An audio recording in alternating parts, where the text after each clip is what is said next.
Olá, boa noite a todos e a todas. Sejam bem-vindos e bem-vindas ao Sinapse CL desta terça-feira, dia 19 de setembro de 2023. Boa noite, César Calejon. Boa noite, Robs. Boa noite para a nossa comunidade linda. É isso aí.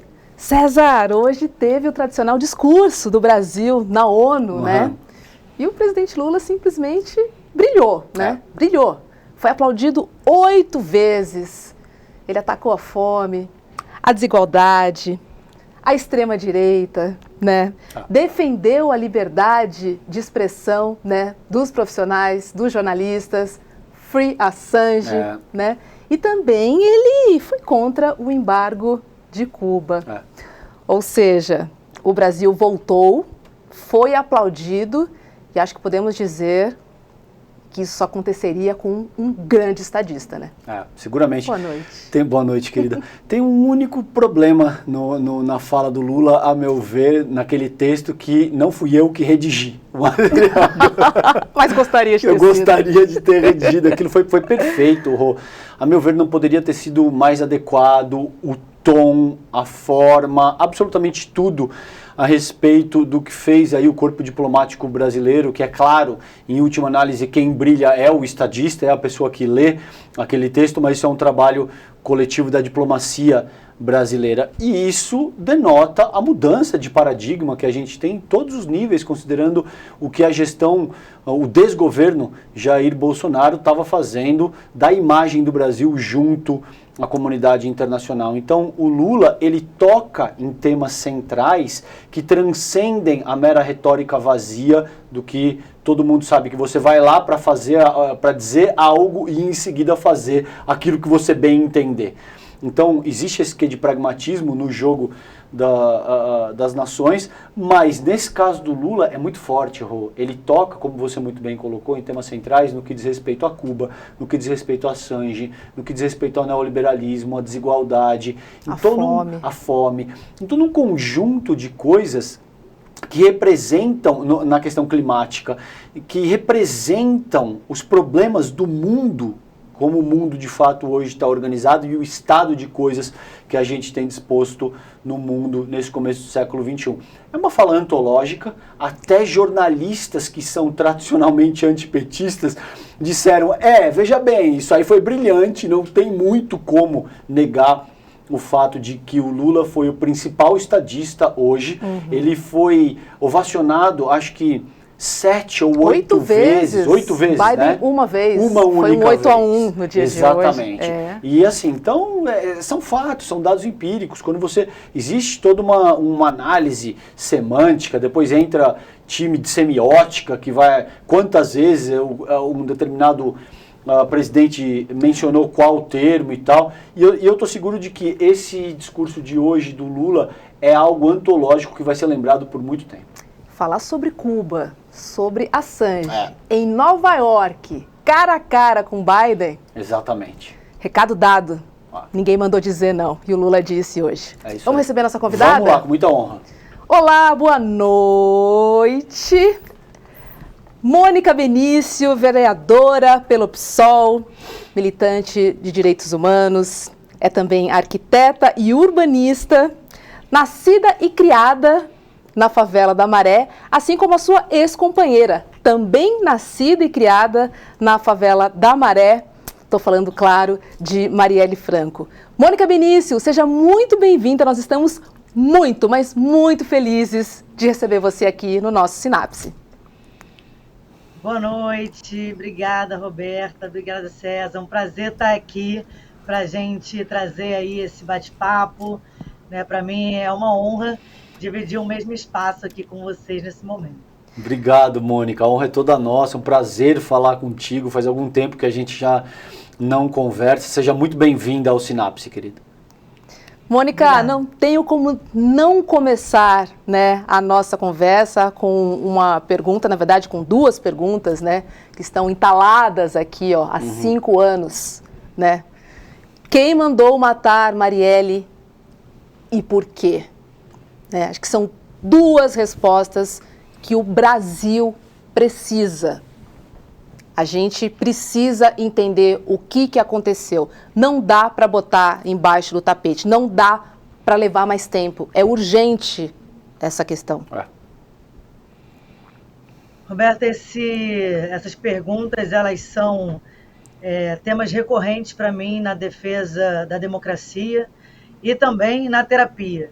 Né? Fato é que a gente chega a 5 anos e 6 meses do assassinato de Marielle Anderson, e a não resposta disso, sem dúvida nenhuma, é um ponto que, pessoal, para nós familiares, provoca mais dor. Né? Ter essa resposta não vai trazer Marielle Anderson de volta, mas não ter é algo que é um ponto de provocação de dor diária. Eu faço uma contagem pública sobre a ausência da Marielle, num sentido não só da ausência da saudade, mas também de lembrar cotidiana e diariamente que não há democracia plena no Brasil enquanto o Estado não responder quem mandou matar Marielle Franco e o porquê. A gente tem uma parlamentar que foi brutalmente assassinada, foi executada, e o Estado ainda não respondeu o que foi que aconteceu na noite do 14 de março de 2018. E isso é algo, sem dúvida, que um Estado democrático de direito não pode conviver. Então, cobrar justiça por Marielle Anderson é um dever daqueles e daquelas que defendem a democracia. É algo que, para mim, não pode ser negociado. Né? Acho que a gente tem 5 anos e 6 meses, é tempo demais para a saudade, mas é tempo demais para uma impunidade. Porque hoje, ao não responder quem mandou matar Marielle e o porquê, a gente convive com a ideia de que no Brasil existe um político capaz de assassinar como forma de fazer política na certeza da impunidade. Mas é bem verdade também que não assassinou qualquer corpo. Assassinou o corpo de uma mulher negra, uma mulher favelada, uma mulher socialista, um corpo LGBT, um corpo feminista. Tudo isso que a gente viu, inclusive nos últimos anos, o Brasil não ter nenhum apreço. Acho que a gente está nesse momento, estava aqui ouvindo vocês falando sobre o pronunciamento do presidente Lula hoje, e é óbvio, né, que a gente está, depois de 4 anos de sombra no país, num momento em que a gente respira melhor, né? Onde a gente dialoga com a democracia, onde a gente dialoga diretamente com as pautas de direitos humanos. Mas, para mim, não há democracia plena no Brasil enquanto o Estado não responder quem mandou matar Marielle e o porquê. Mônica, e a gente já conversou em outras instâncias um pouco acerca disso. Eu gostaria de ouvir de você, 5 anos e meio depois do assassinato da Marielle, como é que está essa ferida no seu coração, se essa ferida cicatrizou, como é que você sente essa questão hoje? Porque eu suponho que sejam coisas bastante... que gerem um certo conflito, porque a imagem da Marielle ganhou um tamanho mundial. Transcendeu, né? Transcendeu essa questão. Então, de muitas maneiras, não só o assassinato da Marielle, mas a figura que se consolida a partir daí, com base na potência que ela era, transforma a história do Brasil e tem potencial para transformar muito mais ao longo das próximas décadas e séculos. E em contrapartida, acredito que isso seja um motivo de orgulho, de alegria da tua companheira, você perdeu a mulher que você amava, você perdeu alguém que era absolutamente importante na tua vida. Como é que está essa ferida hoje em dia no teu coração, Mônica? César, essa é uma ferida que eu acredito que jamais vá cicatrizar. Né? Perder um amor de uma forma tão violenta, tá preparando o jantar e de repente em 1 minuto ver a vida completamente modificada, o sonho da concretização da família e a perda de uma companheira, e de companheira num lugar não só do amor romântico, né, mas num lugar de companheira de vida, um lugar de companheira de uma amiga, de uma confidente.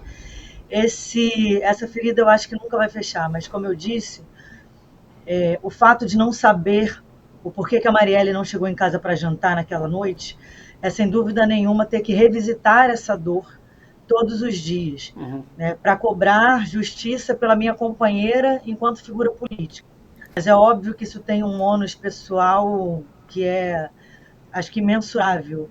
Né? Muda a dinâmica da minha vida pessoal, muda a dinâmica da minha vida profissional. Eu sou arquiteta urbanista de formação, E quando a Marielle foi assassinada, o meu planejamento de vida era seguir a carreira acadêmica. Eu estava fazendo mestrado e queria ser professora de arquitetura na universidade. E hoje cumpro um papel dentro da política institucional, estou vereadora na cidade do Rio de Janeiro, porque também fui entendendo outras formas de fazer justiça por Marielle.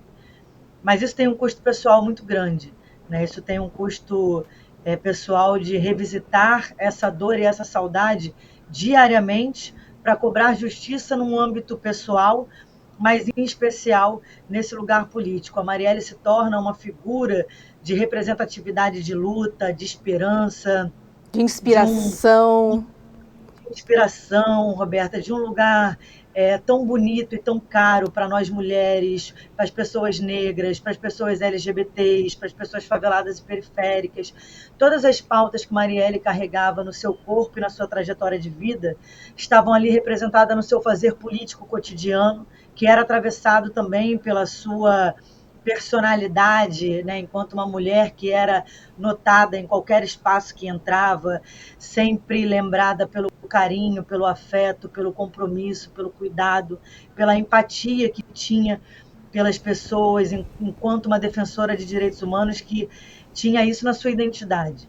Então, não conviver com a minha companheira é, sem dúvida nenhuma, algo irreparável, mas pior disso é ter que revisitar essa saudade, essa dor diariamente, sem conseguir ressignificar ela no seu âmbito da saudade ou no seu âmbito do aspecto mais íntimo, porque a política me impede que eu sequer consiga fazer um luto que seja um luto respeitoso, um luto que possa ter as suas fases completas, né? Então, não há uma só sessão de terapia que eu faça que eu não fale da Marielle, não há só um momento que eu não mencione a Marielle no meu fazer político, porque fazer política de justiça por Marielle hoje está em muitas esferas, né? Mas em especial para que Marielles possam florescer, para que a gente tenha condições de uma sociedade que permita que Marielles floresçam e não sejam assassinadas pelo que são. Mas eu não consigo deslocar a minha companheira e separar o que era minha companheira, a que dormia e acordava ao meu lado, da figura política. E, sem dúvida nenhuma, isso é muito doloroso. São 5 anos e 6 meses acordando diariamente sem entender o que aconteceu nessa noite. É claro que a vida se ressignifica, toma outros contornos, mas essa dor ela é incomparável com qualquer outro aspecto doloroso que eu tenha na vida. Não tem uma dor mais profunda do que essa. Assim. Acho que cada um no Brasil e no mundo, né, perdeu uma Marielle diferente à medida que se reconhecia em algum traço da humanidade da própria Marielle, ou no seu traço de figura política. Mas o que eu perco eu não consigo repor jamais, mas acho que o mais grave do que isso é não conseguir sequer conviver com uma saudade que seja uma saudade respeitosa, de uma lembrança saudável. É sempre a respeito de revisitar a noite do 14 de março de 2018 e ficar presa nela pelo traço da violência que marca não só a mim, mas que atravessa a história do Brasil. E, Mônica, a PF entrou, né, no caso, junto com o Ministério Público do Rio de Janeiro. Queria perguntar para você se você se sente mais esperançosa em relação ao esclarecimento desse caso, porque a família teve acesso recentemente, né, a todo o inquérito, a tudo, enfim, tudo que não aconteceu, né, posso dizer assim, nesses 5 anos, correto? Esse cenário, ele é um cenário que, se você me permite, exige uma contextualização histórica, né, sobre esse processo dos 5 anos e 6 meses. A Marielle é assassinada numa das principais capitais do mundo, né, às 9 horas da noite, voltando de uma agenda de trabalho. O Rio de Janeiro passava por uma intervenção federal militar à época, e era o governo Temer, né, era um governo golpista, que hoje ninguém questiona mais os traços golpistas, misóginos, que depois a presidenta Dilma Rousseff.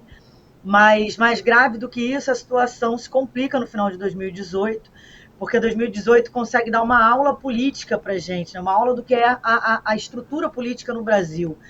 Marielle é assassinada em março, logo depois o Lula se torna um preso político, né? A gente também não questiona mais sobre a natureza do cunho dessa prisão, e abre-se uma avenida de debate político sobre uma crescente da violência, sobre uma crescente do discurso de ódio, e que faz com que Jair Bolsonaro possa se tornar presidente da República naquele mesmo ano.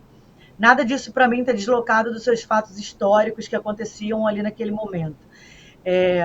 Em determinado momento das investigações sobre o governo Bolsonaro, eu fui contrária ao deslocamento de competência, né? A entrada da Polícia Federal dentro das investigações. Na verdade, que a competência fosse deslocada para o âmbito federal, porque nós estávamos falando de uma Polícia Federal que estava ali ao comando de Jair Bolsonaro, e ele mesmo disse isso publicamente, que ele teria, inclusive, uma cópia de um inquérito de policiais federais que ele pediu para que fosse interrogar o Rony Lessa, que é o acusado de ser o executor de Marielle Anderson.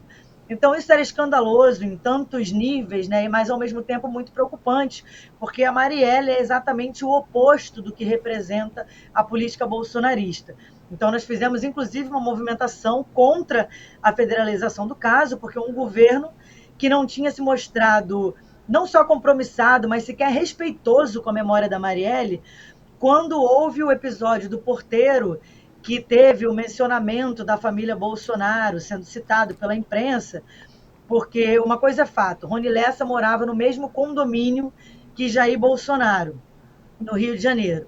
Então, num episódio onde a imprensa vincula o nome, o presidente, à época, tem um ataque de histeria nas redes sociais, dizendo que não tinha nada a ver, e depois faz com que a Polícia Federal tivesse uma incidência sobre o caso.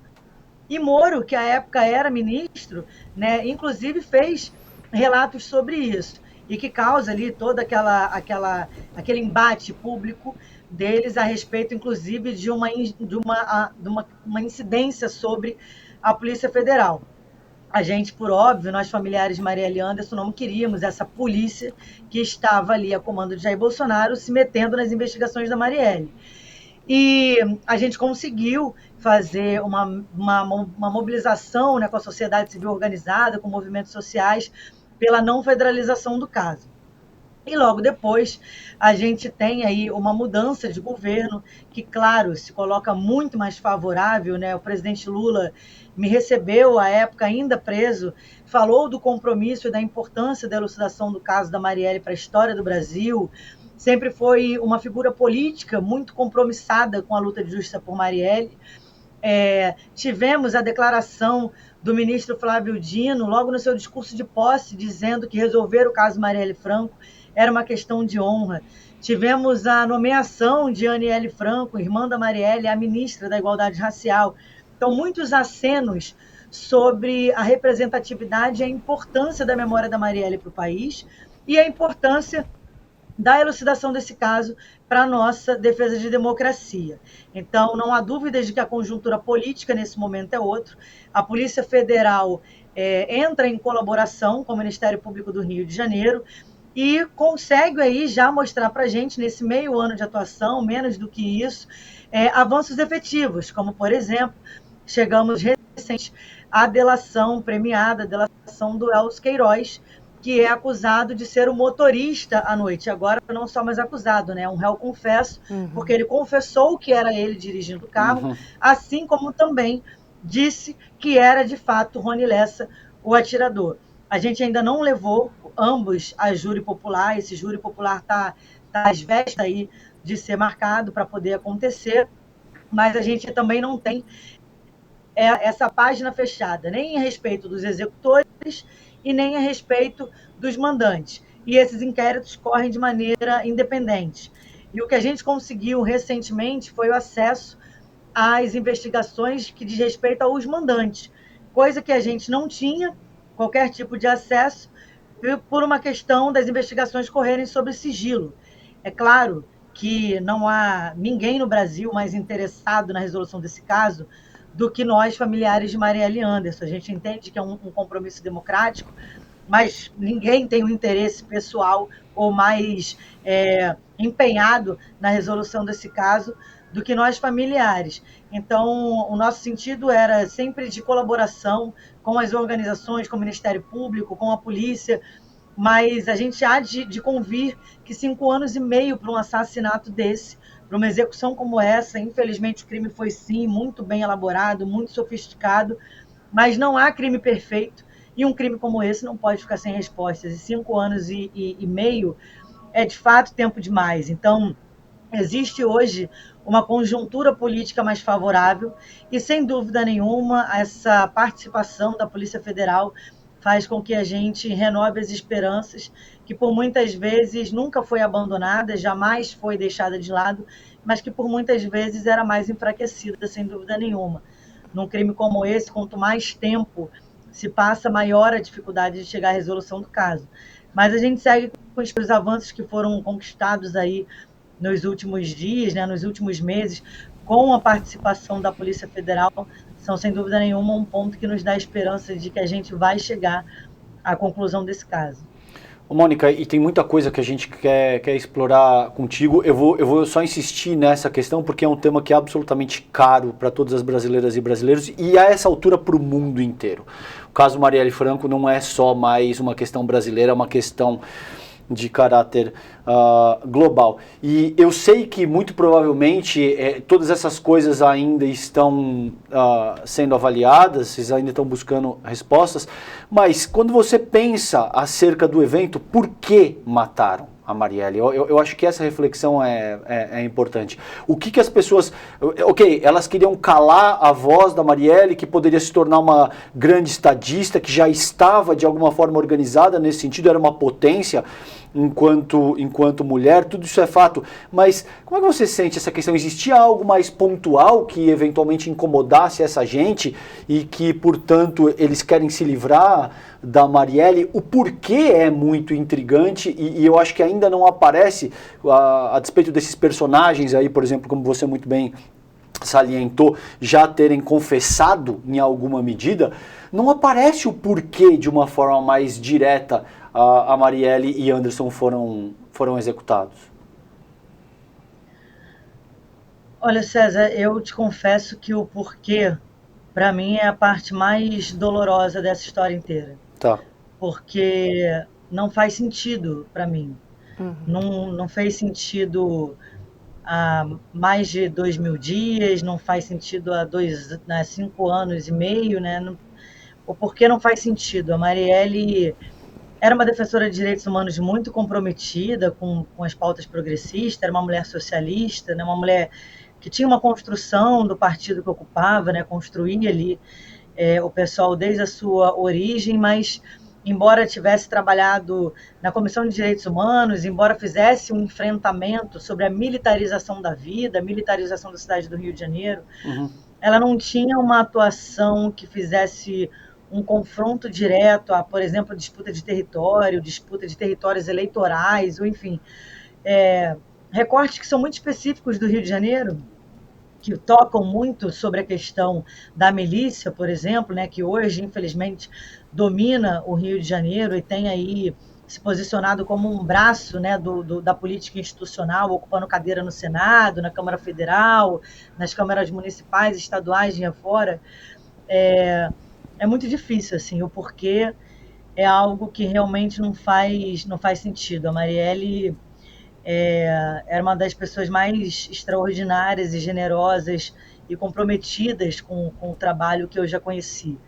Comprometida com não só a convicção, né, do que ela tinha para a sociedade, como um projeto de sociedade, mas também muito preocupada com a própria vida. Marielle foi uma das pessoas que eu conheci que mais gostavam de estar vivas, então em nenhum momento ela se entendeu em risco, em nenhum momento ela se entendeu ameaçada. Se tivesse se sentido assim, por algum momento, ela teria sido a primeira pessoa a tomar providências a respeito da própria segurança. E a noite do 14 de março ela vem com um caráter doloroso também, porque o caráter da surpresa, né? A Marielle não era uma pessoa que andava, como vimos, né? O carro do Anderson foi... Ela não andava no carro blindado, ela não tinha escolta. A gente morava numa casa muito simples, no pé do Salgueiro, que é uma favela no Rio de Janeiro, Então, Marielle não se entendia ameaçada de maneira nenhuma e não tinha uma atuação política que pudesse justificar que a sua vida estivesse em risco, ou pelo menos não até agora que a gente saiba de algo que pudesse justificar.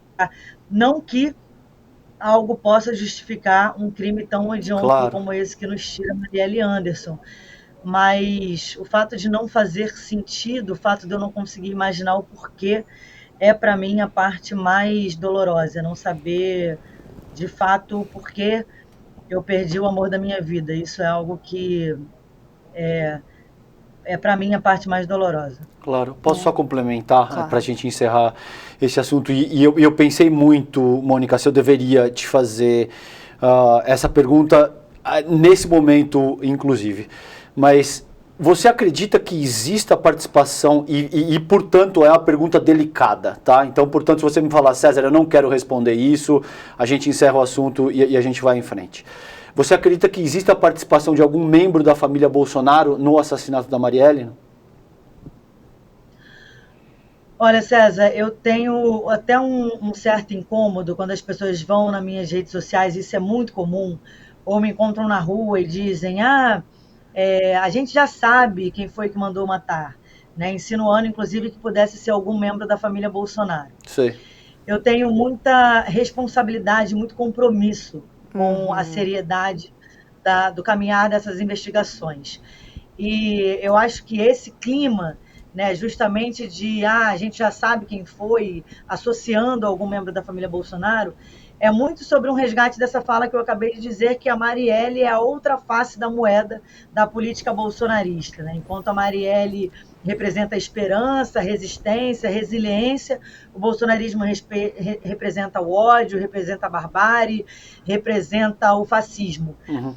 E hoje, dentro do inquérito policial, efetivamente, né, não tem um traço que eu possa te dizer com segurança que houve algum tipo dessa relação. Eu acho que essa resposta tem que ser dada pela justiça, né? Tá. A gente precisa ser uma sociedade comprometida com essa resposta dada de maneira séria, transparente e comprometida com a verdade. Esse clima de fla-flu, né, a respeito das investigações, ele não ajuda a verdade nas investigações. Então, cabe ao Ministério Público, cabe à polícia, às polícias responsáveis pela investigação do caso, nos responder quem mandou matar Marielle e provar, né, com provas concretas, com elaboração, com respaldo, né, de jurisprudência, que esse nome não só seja que seja trazido à luz, que seja elucidado, mas que seja comprovado de maneira responsável quem foi que mandou matar Marielle. Mônica, queria trazer uma pauta quente do dia que agitou Brasília, que foi aquele projeto absurdo, surreal, inconstitucional, né, de proibir o casamento homoafetivo. Achei que o embate demorou ali umas 6 horas, até que decidiram por uma audiência pública, né, em que a sociedade vai ser ouvida. E para mim, né, eu faço parte da comunidade, né, assim, não se trata de achismo religioso. É uma questão de direitos, né? Uma pessoa não pode definir o que é e o que não é baseada em suas crenças, sem olhar, né, para a comunidade. Eu queria te ouvir sobre isso também. Ontem eu falei bastante, aqui nas minhas redes eu falei também. Agora, o dia foi quente, inclusive com crime dentro do Congresso Nacional. Falas transfóbicas, falas absurdas, que um político não poderia, em hipótese alguma, dizer, ainda mais em Brasília, ainda mais como, né, ainda mais sendo um representante do povo. Roberto, eu já aproveito até esse espaço para prestar aqui a minha solidariedade a uma querida amiga, Erika Hilton, né, que, enfim, tem sido um expoente da política hoje, tem feito uma diferença muito grande, absurda dentro do Congresso Nacional, mas que é um corpo dissidente que passa por violências cotidianamente, né, que tem uma representatividade hoje que é muito importante, mas eu falava com ela isso nesse final de semana, que o quanto que isso é custoso emocionalmente para nós LGBTs que estamos em espaço da política institucional, né? Porque não respeitam os nossos corpos, a nossa existência, a nossa configuração de família. Mas é exatamente o que você traz. Não é uma questão de achismo, seja do campo religioso, seja do campo moral. Se a política fosse de fato levada a sério no Congresso Nacional, a gente não teria esse tipo de representante que faz acusações criminosas, né? Que faz manifestações criminosas. Se fosse mais sério ainda, deveria ser responsabilizado pelo crime de LGBTfobia.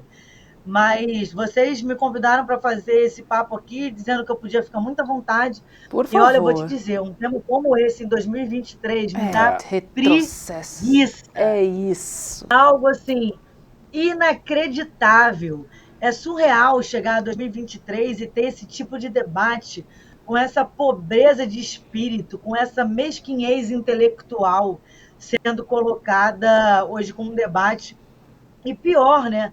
Fazendo com que nós, LGBTs, que a muitas custas, de muita luta, de muitos anos de luta com movimentos sociais, com sociedade civil organizada, conseguimos conquistar os poucos direitos hoje que temos garantidos.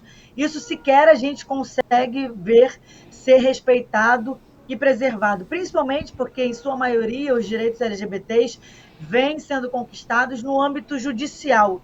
Né? A gente não consegue ter Congresso responsável fazendo política para as nossas famílias, para os nossos afetos, para os nossos corpos. Então, ter em 2023 que discutir um projeto que quer falar sobre a união homoafetiva é algo que é surreal, mas também é algo que mostra o tamanho do conservadorismo, o tamanho do retrocesso que a gente tem que combater diariamente. Porque conseguimos eleger Lula presidente da República, mas elegemos um Congresso super conservador, né? Um Congresso que faz com que o presidente tenha dificuldades, inclusive, de governabilidade de uma maneira que dialogue diretamente com as pautas progressistas, com que a gente vem adquirindo. Né? Mas Simone de Beauvoir dizia sobre o direito das mulheres que basta uma crise, né, para que os nossos direitos estejam postos em risco. E acho que isso vale para todas as pautas de minorias. Né? E acho que é bom frisar que é minorias em representatividade política, né? Porque nós mulheres, somado nós mulheres, LGBTs, negros, indígenas, se a gente soma toda essa população, nós somos a maioria dentro desse país, mas somos a minoria em representatividade política.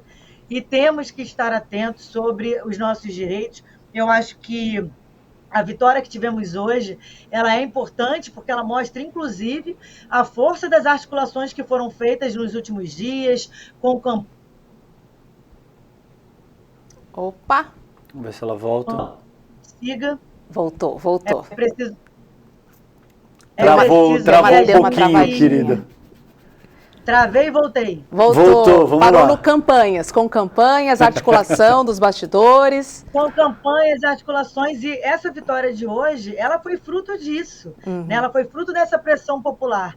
Mas é importante que a gente enterre esse projeto de uma vez por todas, até porque, né, infelizmente, ele é fruto do lugar que a gente diz que não basta só ser um LGBT na política, tem que ser compromissado com as nossas pautas, não basta ser uma mulher na política, vimos aí o desserviço que Damares fazia no direito das mulheres.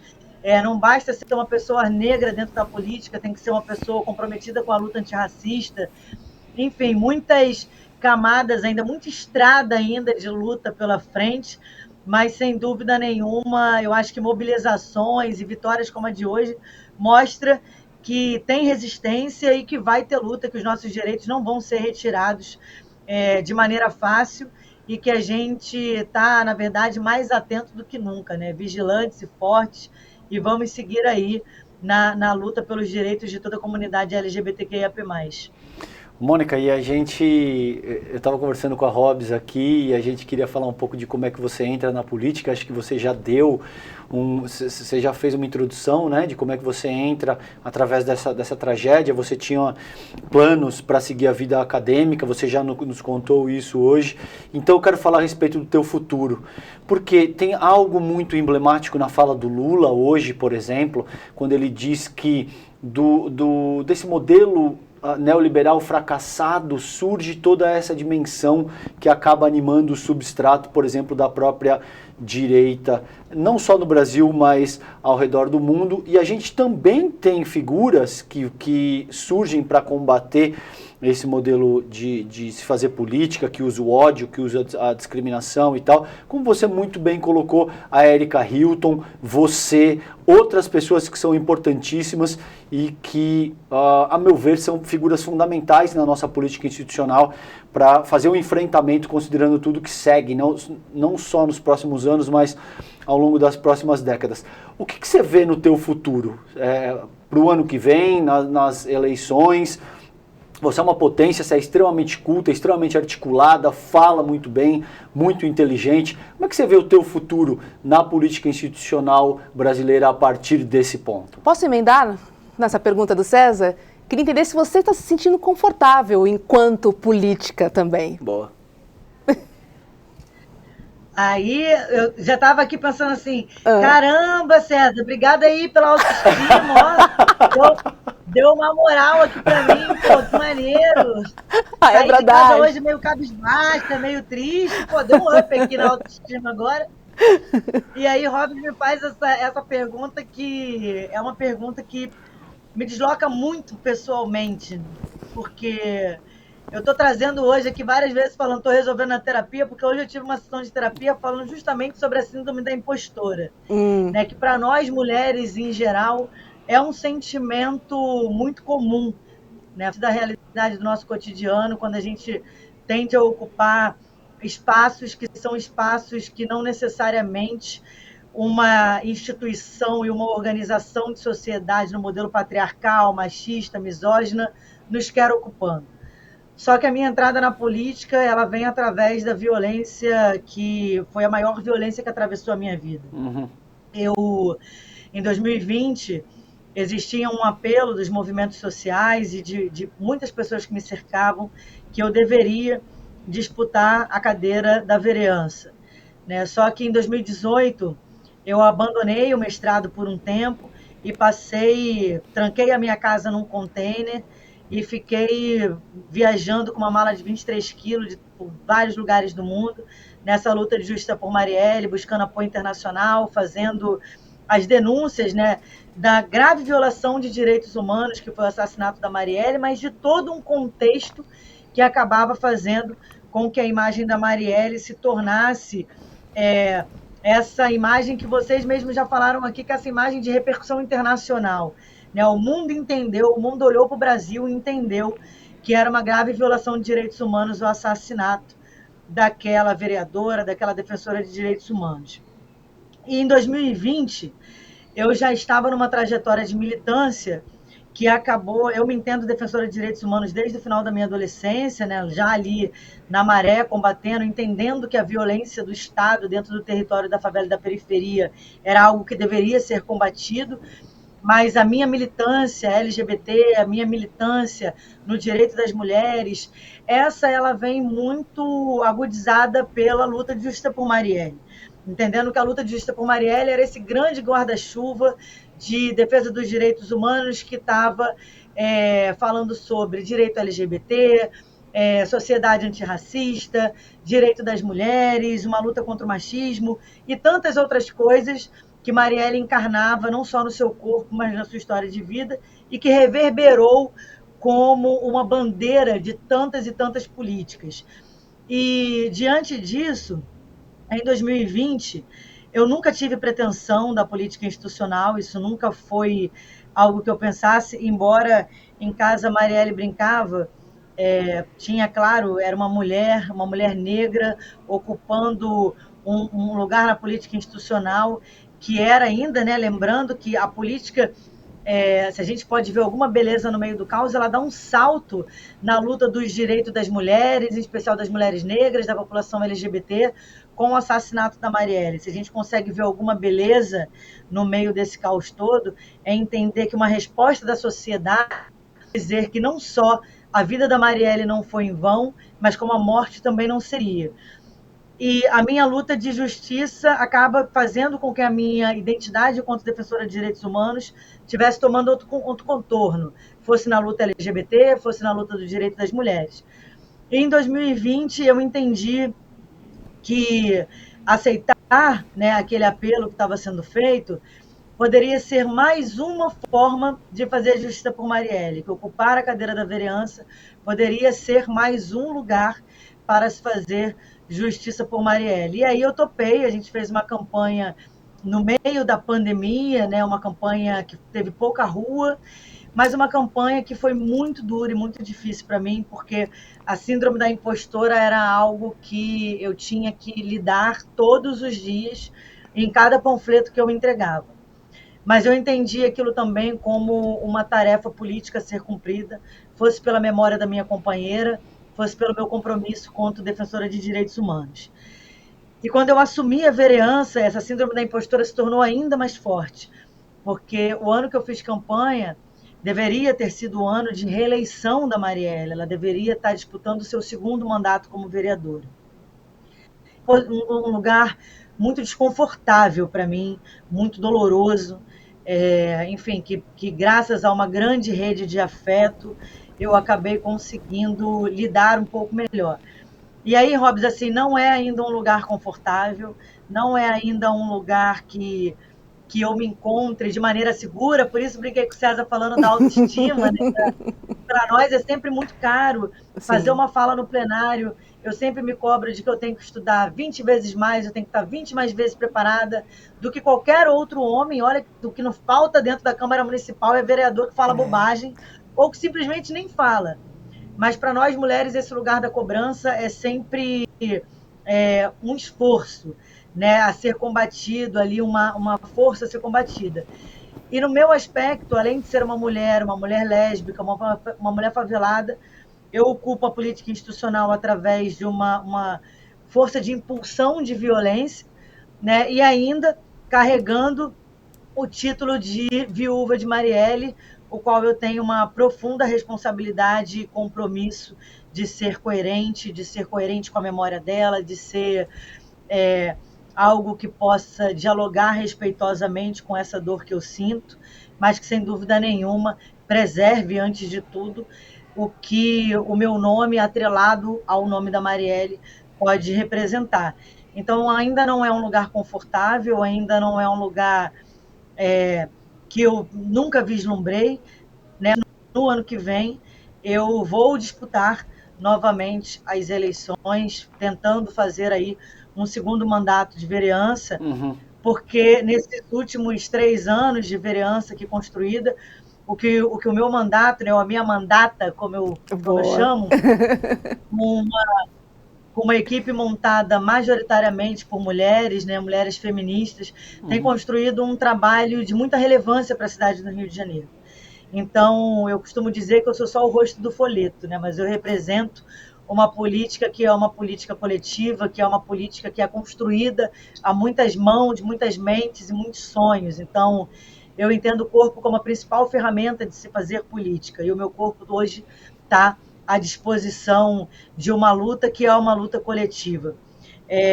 Só para concluir essa pergunta, eu vou contar uma história muito rápida, que logo depois do assassinato da Marielle, eu me recusava a sair de casa, em especial nos horários que eram próximos aos horários de chegada dela. Então, eu fazia agenda, ia para os lugares, a convite, participava de homenagens, mas por volta das 9 horas da noite eu precisava estar em casa. E aí eu fui convidada para fazer uma agenda em Florestan Fernandes, né, a escola do MST, que ia prestar uma homenagem para Marielle, mas era um negócio longe para eu fazer um bate-volta. Mas mesmo assim foi a exigência que eu tinha colocado para poder ir. E era uma turma de formação de resistência da América Latina. E no final os companheiros do MST faziam uma homenagem que era plantar uma árvore para cada companheiro tombado. E eles iam plantar um ipê amarelo para Marielle. E na hora que a gente estava ali plantando o IP, cada companheiro recebia um saquinho com um punhadinho de terra. E nesse saquinho de punhadinho de terra tinha uma frase. E isso foi um mês depois do assassinato da Marielle.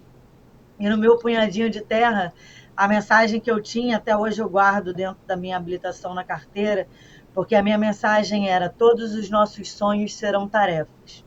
E a partir do momento que eu sonho um mundo onde Marielles possam florescer e não ser assassinadas, é uma tarefa diária que eu assumo com a responsabilidade da memória dela, mas seguindo em todas as frentes que eu possa atuar, fazendo isso de maneira responsável, mas antes de tudo de maneira coletiva. Deixa eu só fazer um parênteses, porque você veja que curioso nesse mundo. Alguém que tem esse nível de cultura, que se organiza dessa forma, que fala bem assim, ainda tem que lidar com esse tipo de coisa, e aí você vê aqueles advogados, por exemplo, que confundem passaram vergonha no o STF. Pequeno Príncipe com o Príncipe de Maquiavel, se conduzindo como se fossem assim, sabe, grandes oradores, e o cara sabe tudo. Mas sabe a questão, César, é que nós mulheres temos geralmente a sensação de que nós não estamos sendo ouvidas. Claro. E sempre analisadas. Claro, isso é socialmente, e muito provavelmente porque estão de fato. Exatamente. Então, assim, qualquer vacilo, qualquer vírgula... vai ser usado contra. Vira Exato, o jogo. Exato. A gente falou ontem aqui da psicologia marxista e do quanto você se constitui com base na tua coletividade. É óbvio que seguramente, principalmente sendo mulher, lésbica, vindo de uma comunidade empobrecida, é óbvio que os estímulos que te constituem te compelem a sentir isso dessa maneira. Agora, é inquestionável, tá? Fica aqui o meu registro, é inquestionável, a meu ver. O talento, o carisma, o quanto Mônica fala bem e se conduz de uma maneira absolutamente adequada em cada circunstância, e a meu ver forma um quadro importantíssimo. Não estou rasgando seda, não. Olha, Mônica, é que o César vota em São Paulo, porque senão você já teria o voto dele. Só queria dizer isso aqui, tá? Para todo mundo. Eu vou falar para minha mãe assistir essa entrevista. Muito bom. Porque eu acho que é absolutamente justo o que eu estou dizendo aqui, Mônica. Não é rasgação de seda. Eu não faria se não fosse legítimo e genuíno. Eu não diria absolutamente nada. Mas você é um quadro importantíssimo para a política institucional brasileira, não só por todas as bandeiras, pela tua luta, por aquilo que você significa, mas pela tua eloquência, pela tua cultura, por como você fala bem. Então, eu acho que essa síndrome de impostor já pode ficar para trás, porque isso não faz o menor sentido. Pronto. Vamos tirar esse tópico da terapia, Mônica. Vamos tirar esse tópico da terapia. Eu agradeço de coração a generosidade das suas palavras. Obrigada mesmo. Valeu. Gente, posso trazer um tema que é quente, mas quente pelando lá na minha casa? A maternidade lésbica. É quente, eu estou sendo pressionada lá em casa. Boa. E aí eu tenho milhões de dúvidas, eu fico pensando, repensando. E, agosto foi o mês da visibilidade lésbica. Eu já te falei que eu não gosto de falar lésbica, né? Eu gosto de falar sapatão. Eu acho tão mais legal, mais agradável. Então, agosto foi o mês, nosso mês, o mês da visibilidade sapatão. E aí a Mônica promoveu um debate público lá no Rio de Janeiro, em que foram apresentadas algumas demandas que eu fiquei feliz demais quando eu soube. Entre elas, César, tem uma que diz que no lugar de pai e mãe no documento, por que não ter filiação? Tá. Se ela for filha de duas mães, como é que eu faço? Deixo o traço, deixo em branco? Certo, entendi. E eu sei que esse debate foi rico demais, Mônica. Queria que você compartilhasse com a gente também outros encaminhamentos. Eu acho que você deve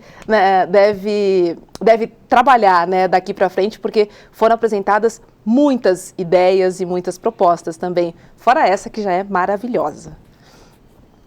Olha, Robs, esse debate tem sido para mim um desafio muito prazeroso, porque ano passado, aqui na nossa mandata, a gente inaugurou uma atividade que acabou até agora virando política pública da cidade, virou uma tradição já, que é do dia 19, que é o dia do orgulho lésbico, é o dia do 29, que é o dia da visibilidade lésbica. A gente fez uma atividade que era 10 dias de ação sapatão, do orgulho à visibilidade. E aí são 10 dias de agenda super intensos, de várias matérias, vários temas. E no ano passado, uma das que a gente fez foi a roda de conversa de maternidades lésbicas. E assim, foi uma descoberta de demanda que eu, por não ter a vivência, estava ali, inclusive, no meu lugar de vereadora, querendo dialogar, entender, para ampliar o debate. As demandas, elas iam surgindo com as mais diversas configurações das possibilidades de maternagens ali das mulheres lésbicas. E aí isso se desdobrou ali em outras atuações do mandato nessa pauta, mas muito na questão de estudar, de debater e de fazer o debate público.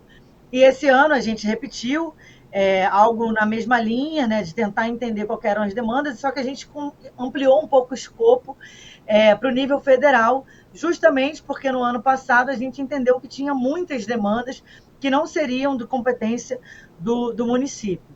Mas, ao mesmo tempo, justamente pela minha figura ser uma figura nacionalizada, né, eu quis aproveitar para que a gente pudesse fazer o debate com um escopo maior, com um escopo mais ampliado. Então, a gente teve, por exemplo, a participação da deputada federal Thalíria Petroni, que é uma amiga querida, topou conversar com a gente para ouvir as demandas, porque as mulheres iam me trazendo problemas e eu pensava assim, meu Deus, preciso falar com a Thalíria, isso aqui é pauta federal. Uhum. E aí,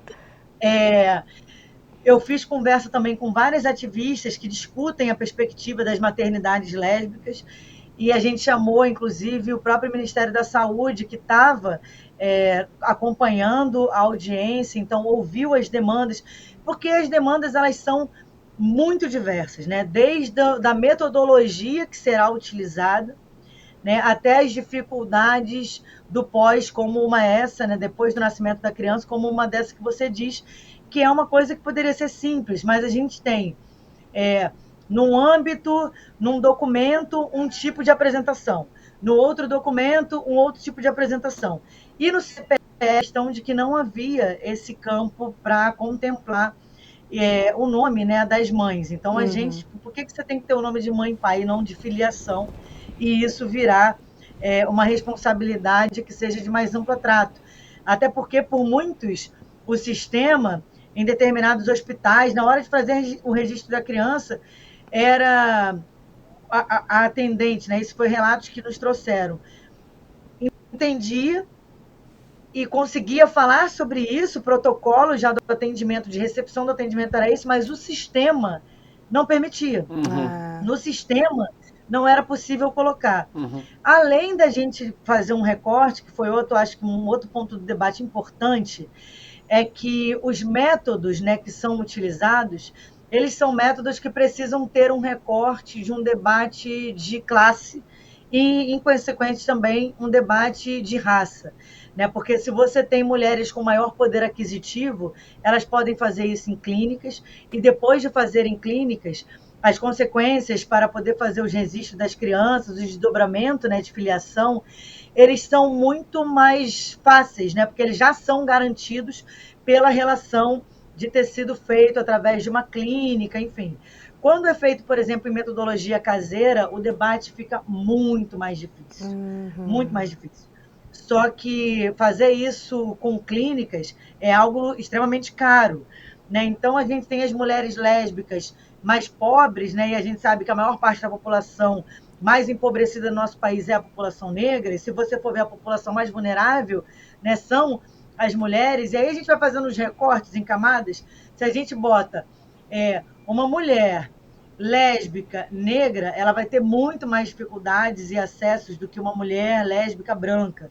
Né? Se você tem determinados recortes territoriais da cidade ou do país, isso também vai se acentuar. Então, só que tudo isso eu fui aprendendo no meio do caminho com essa demanda, com essas escutas das mulheres.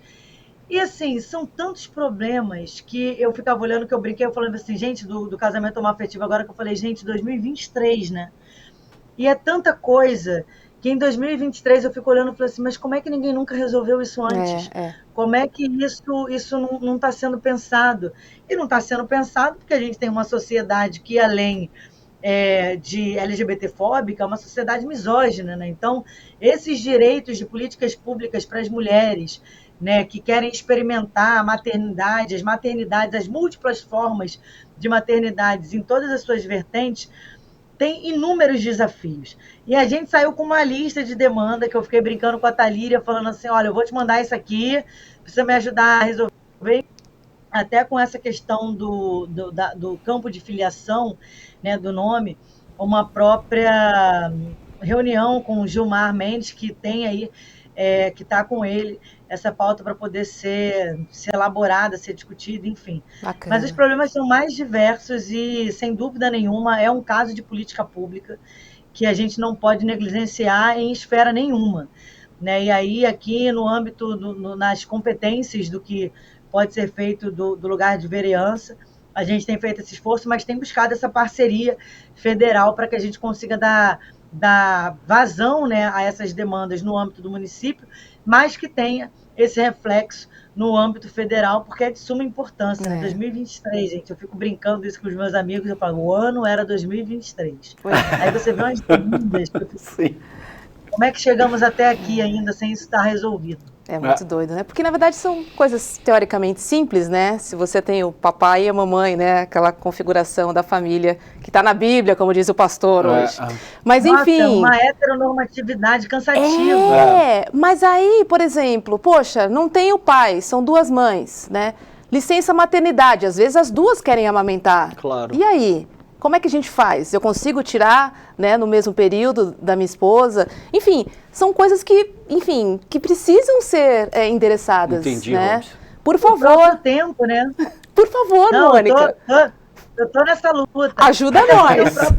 O próprio tempo da licença maternidade, nós feministas, inclusive, reivindicamos que isso seja feito no âmbito da heteronorma também, né? Porque por que a mulher que tem sempre que ser sobrecarregada com o cuidado, não só das crianças, mas do idoso, está nesse lugar de cuidadora da sociedade, né, de uma maneira que nos gera uma sobrecarga surreal. Então, essa questão da licença maternidade, de ter o tempo igual, né, e ainda que não queira, se uma só for a lactante, isso é algo que a gente precisa discutir, porque a gente está falando sobre igualdade de direitos, né? Igualdade de cuidados, igualdade de deveres. Então, é realmente um negócio meio triste chegar a 2023 e ter que, às vezes, ficar falando sobre o óbvio. Exatamente. Mas temos Mônica Benício olhando pra gente. Vou falar lá em casa que tem alguém olhando por nós. Boa. Que Betines, a gente chama de Betines, que a gente não sabe se é homem, se é mulher, enfim.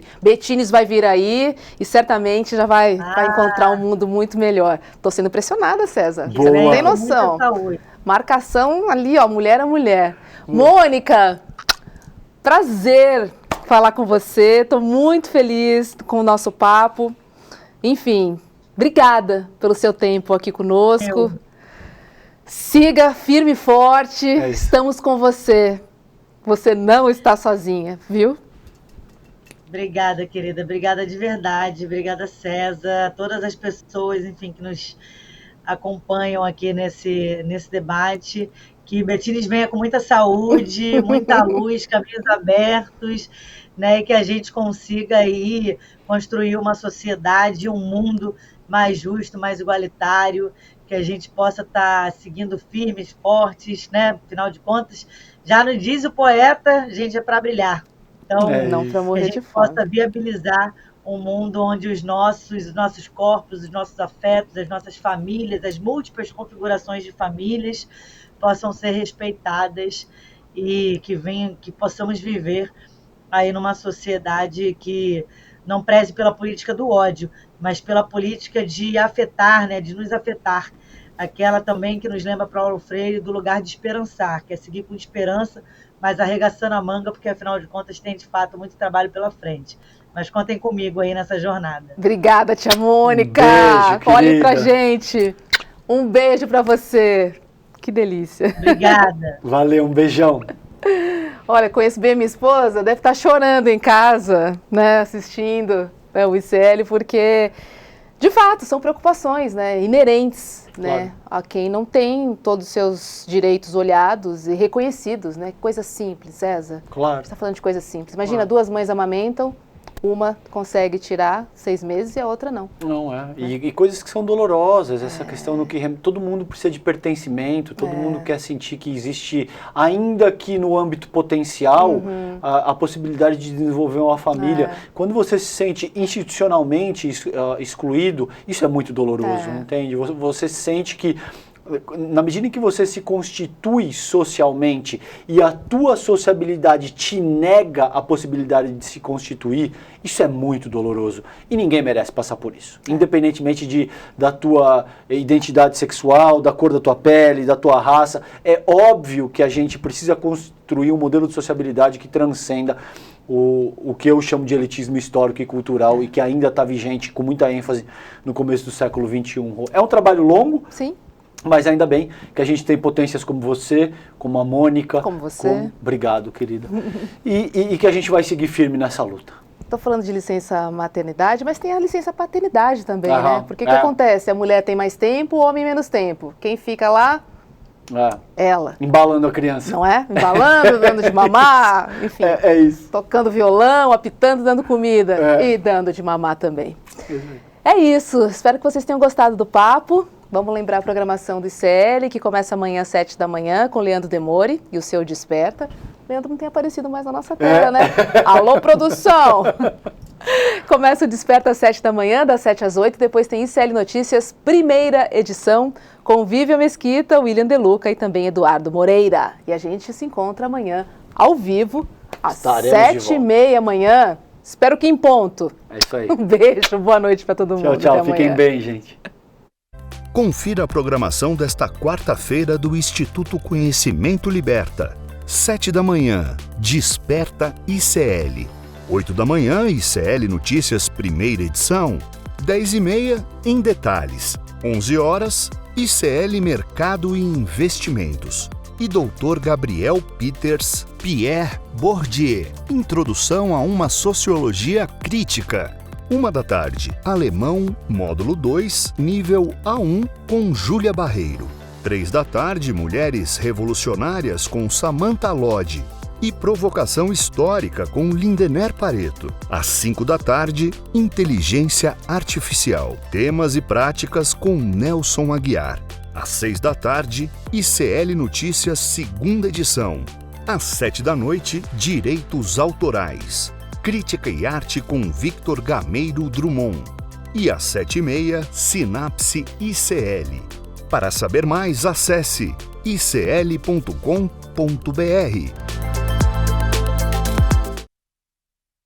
Estresse, ansiedade, todo mundo em menor ou maior grau tem esse problema. Aí você já deve ter ouvido aquela história: ah, você tem que ser mais zen. Que tal então chamar uma das maiores lideranças zen budistas que vive no Brasil, Monja Coen, para conversar sobre esse tema? No dia 28 de setembro, uma quinta-feira, às 8 horas da noite, Monja Coen vai nos dar uma palestra sobre como vencer o estresse e a ansiedade. Uma palestra gratuita e aberta. E para você participar é só clicar no link aqui em cima ou aqui embaixo. É muito rápido, em poucos segundos você vai estar inscrito. Chame seus amigos e amigas para participar também. Ninguém pode perder essa.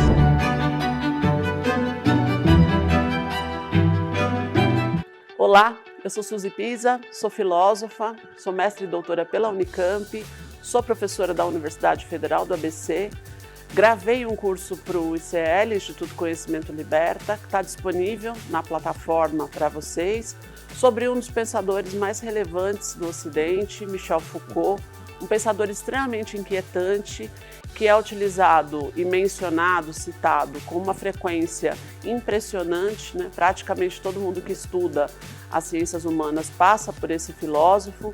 Eu procurei criar um curso que apresentasse textos básicos do Foucault, como História da Sexualidade, História da Loucura, Vigiar e Punir, A Ordem do Discurso, mas ao mesmo tempo mostrasse um pouco do modo de operação deste filósofo, tentando mostrar como que saber e poder e discurso vão se articulando nesses textos e como que essas teses Foucaultianas elas são tão importantes para ensinar a gente a pensar, a produzir conhecimento sobre as sociedades contemporâneas. Esse curso ele tem como título Michel Foucault, Abrindo a Caixa de Ferramentas. Ele tem um caráter metodológico, né, de mostrar um pouco o modo de operação deste filósofo. E ao longo das aulas, além de apresentar alguns fragmentos de textos, a gente foi tensionando esse filósofo, questionando esse filósofo para pensar um pouco nas nossas próprias questões. Convido vocês a conhecer esse trabalho. Cada aula tem indicação de textos. Para aqueles que não estão familiarizados com essa filosofia, certamente vocês vão encontrar ali um começo. E aqueles que já estão familiarizados um pouco com Foucault, certamente tem muitas teses interessantes para aprofundamento. Além do meu curso, tem mais de 200 cursos na plataforma do ICL, cursos com grandes professores, com grandes professoras, com grandes intelectuais do Brasil. Tenho certeza que ao acessar a plataforma, vocês terão um leque gigantesco de formação continuada aí para vocês realizarem.